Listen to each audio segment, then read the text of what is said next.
The Atlantic forest.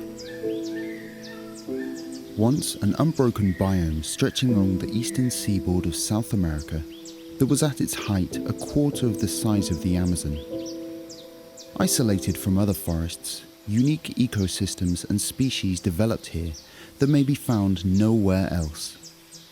For centuries, this vast biome endured catastrophic levels of clearance, such that today just 12% of the original extent remains in fragments that exist as relics of a once mighty forest. Its demise is perhaps unparalleled in the natural world. Today, scattered throughout Brazil are remnants of the Atlantic forest, isolated rafts that seem precariously in danger of vanishing altogether. But in one corner of the state of Sao Paulo, an ambitious plan has been formed. Led by the Brazilian Institute for Ecological Research, EPA, this plan envisions a landscape of interconnected forests that shelter biodiversity while coexisting in harmony with local communities that benefit from it, while helping to combat the existential threat of climate change. This is the story of that plan, the Corridors for Life, that addresses climate, communities, and biodiversity.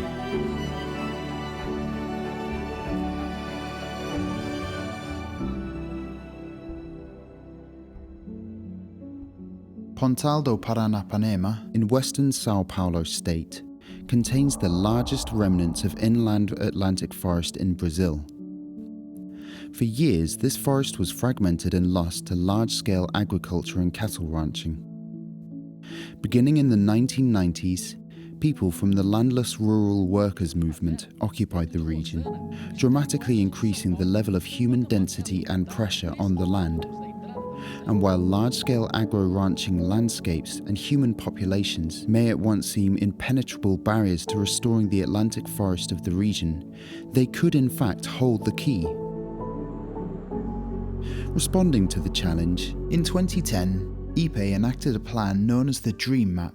This involves reforesting over 40,000 hectares of land in forest corridors, connecting isolated forest fragments scattered across the landscape, while employing and providing livelihoods for over 1,000 families in the process. The plan has already been achieving success for almost a decade. In one example, the largest forest corridor ever planted in Brazil was created to connect two of the largest forest fragments in the landscape. Using 2.4 million trees and covering 1,200 hectares of private land, this strip of forest is already facilitating the movement of endangered wildlife between core zones of habitat. Now, with much remaining to achieve, the restoration is following several approaches. Along with linear corridors of native forest, plantations of agroforestry where trees shelter and grow crops like coffee, cassava, fruit trees and corn act as stepping stones in the landscape between forests and help facilitate the movement of a wide variety of species. In the process, they provide a sustainable form of income for small landowners that is at the same time ecologically valuable. Another approach the project is using is the intercropping of native vegetation with exotic species that are commercially viable and provide another economic incentive for landowners to reforest part of their land while allowing species to move through the region. At the heart of this project is the belief that local people's livelihoods must be improved for the project's vision to be a success. As such, the process of cultivating new trees from seeds harvested from the wild is owned entirely by local families who have been a part of the landless rural workers movement. Saplings are purchased from these families by the project and are planted by workers who are also from the landless movement. In guiding landscape planning, the project uses species as landscape detectives.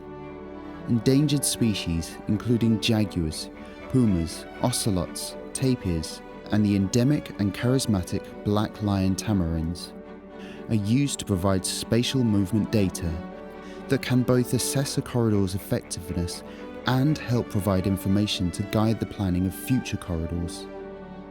From the results gathered, these and many other species are using the corridors to travel safely between forest fragments, vastly reducing the possibility of populations becoming isolated from one another. Finally, the project is partnering with international companies and organizations by offering carbon offset credits. By converting pastoral land into forest, huge amounts of carbon is absorbed from the atmosphere and locked away. This is quantified and monitored by the project and offers a unique way for the program to be both financially sustainable and help groups meet their international commitments towards combating climate change.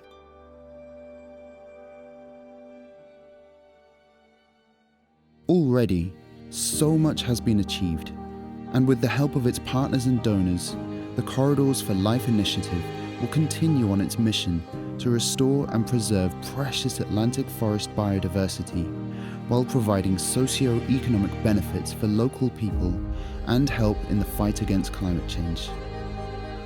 Over the next 5 years, just some of the goals set to be achieved include planting 15 million trees over 5,000 hectares that will neutralize over 1 million tons of carbon dioxide from the atmosphere. Over $10 million of income will be generated for local families in restoration and monitoring services and seedling production that will also seek to boost gender inclusivity and employment. Species of wildlife will be monitored as they move between corridors and reclaim newly connected forest fragments across the landscape. With your help, we can bring this vision to life that addresses climate, communities, and biodiversity.